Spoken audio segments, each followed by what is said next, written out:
Cornflour,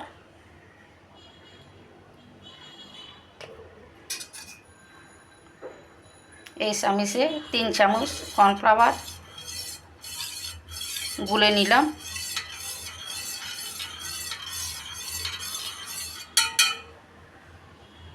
এখানে একটা ডিম ফেটিয়ে নিলাম।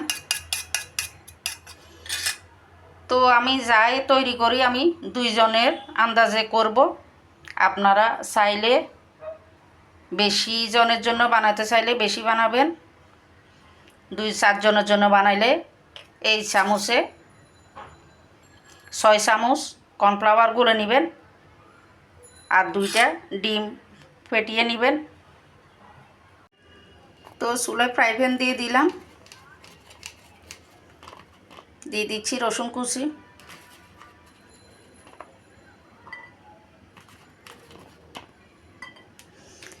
এখানে কিন্তু কোনো তেল ব্যবহার করব না আমরা, এখানে কেউ তেল ব্যবহার করে না।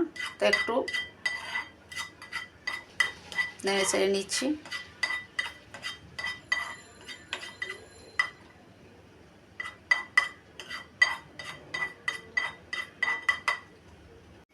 এবার দিয়ে দিলাম টমেটো কুচি, আর একটু নেড়ে চেড়ে নিব, একটু ভাজা ভাজা করে নিব। দিয়ে দিচ্ছি গুলে রাখা কর্নফ্লাওয়ার,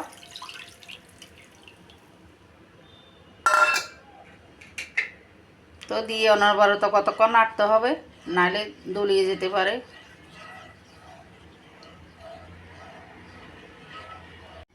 দিয়ে দিচ্ছি কাঁচামরিচ, বাচ্চাদের জন্য হলে বাচ্চারা খেলে কাঁচামরিচ না দিলেও চলবে, বড়দের জন্য একটু দিলে ভালো লাগবে ফ্লেভারটা।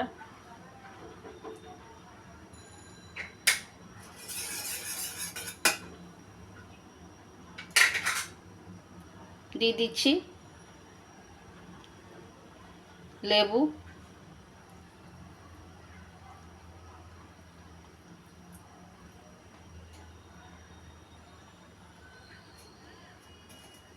দিয়ে দিচ্ছি ফেটিয়ে রাখা ডিম,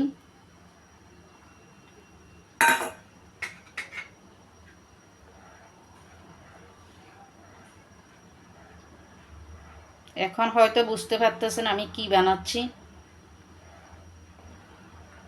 তো শীতে অনেক ভালো লাগবে এই খাবারটা, গরম গরম সহজে বানিয়ে খেতে পারবেন।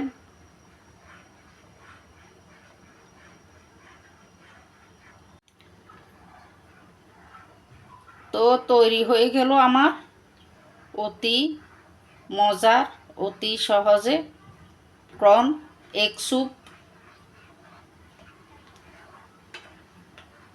সহজে বানিয়ে নিতে পারবেন, কেউ অসুস্থ হলে খেলে অনেক ভালো লাগবে। আর শীতে তো গরম গরম খেতে অনেক ভালো লাগবে এই প্রন স্যুপটা। প্রন না যে কোনো স্যুপে ভালো লাগে, তো এটা আমি এগ প্রন স্যুপ করলাম।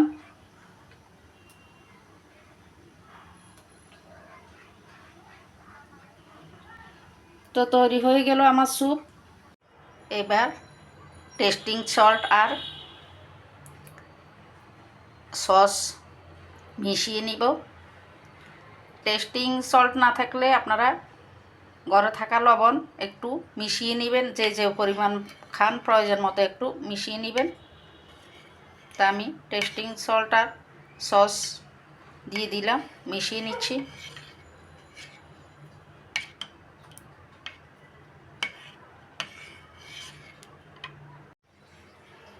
তো একটু টেস্টিং সল্ট আর একটু সস মিশিয়ে নিলাম, খাওয়ার উপযুক্ত হয়ে গেছে আমার স্যুপ। এবার সেকে দেখার পালা।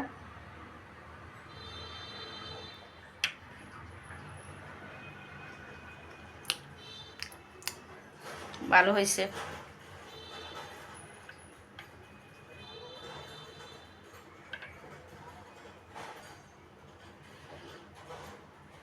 তো আপনারাও এভাবে বানিয়ে খাবেন।